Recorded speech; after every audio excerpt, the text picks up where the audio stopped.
France, one of the most history-rich countries in the world.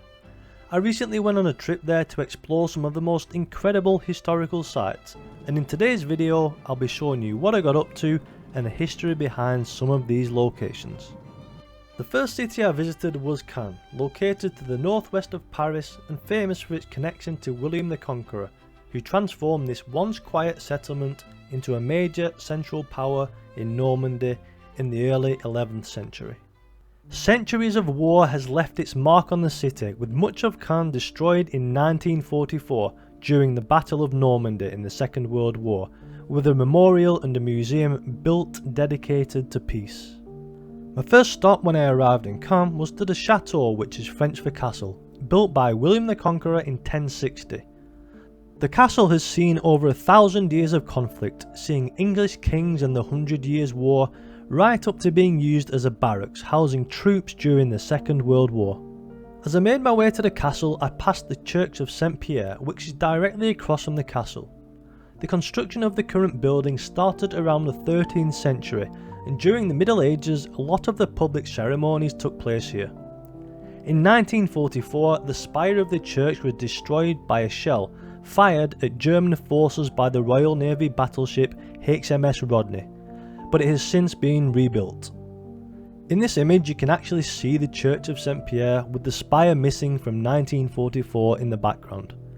This operation was called Charnwood, which was a British and Canadian offensive that took place from the 8th to the 9th of July in 1944 during the Battle for Caen, with the forces intent on capturing the city occupied by the Germans, which was achieved by the evening of the second day.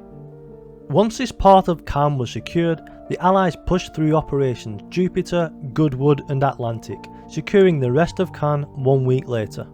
As I go up the steps you can see below in the castle grounds a set of sculptures by Chinese artist Huang Yongping called One Man, Nine Animals, featuring a man surrounded by 9 beasts, each one representing a natural disaster. The two-tailed snake in the bottom left, for example, represents drought. The thing that I love about visiting these places is the fact that you get to walk along the same path of some of the most iconic and well-known figures in history. It brings them to life and you can't help but wonder what life was truly like 1,000 years ago. Just beyond the castle gates is St. George's Church, first mentioned in records from 1082. Over the centuries it has evolved, with Gothic windows added in the 14th century and a new doorway in the 16th. Unfortunately the museum in the grounds was closed for renovations, so I made my way into the city towards a site I had been looking forward to, Abbey, the men's abbey, the final resting place of William the Conqueror.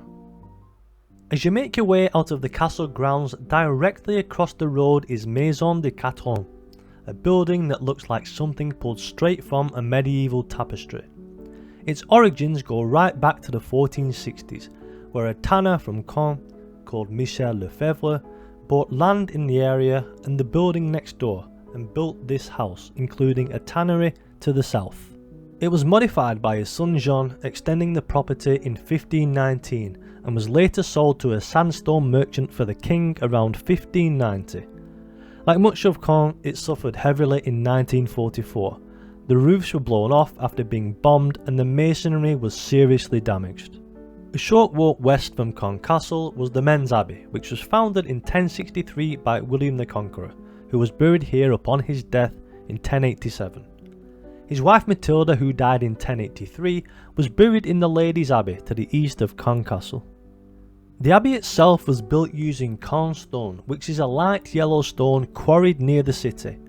Over the years features have been added and it later took on the Gothic architecture style with 9 spires and its intricate ribbed framework. This was added in the 13th century. Apart from its incredible architecture, what really brought me here was the tomb of William the Conqueror, originally being buried here in 1087. A little story about his burial. This didn't go as planned, and when his corpse was lowered into his tomb, it was actually too large for the space. When they tried to squeeze him in it burst, spreading a foul stench throughout the church. Since his burial, the tomb has been disturbed on multiple occasions. In 1522 the grave was opened on orders from the Pope and was later restored to the tomb. 40 years later, during the Wars of Religion, the grave was opened again and the original tombstone was destroyed. Most of William's bones were scattered and lost, with the exception of his thigh bone. This was reburied in 1642 with a new marker and then replaced again 100 years later with a better monument. The tomb was again destroyed during the French Revolution, but was replaced once again with its current stone, done in white marble. As I leave the Abbey, this concluded my first day in Caen. In the next video I'll be renting a car and heading to Pierre, home to one of the most iconic artifacts in medieval history, the Pierre Tapestry.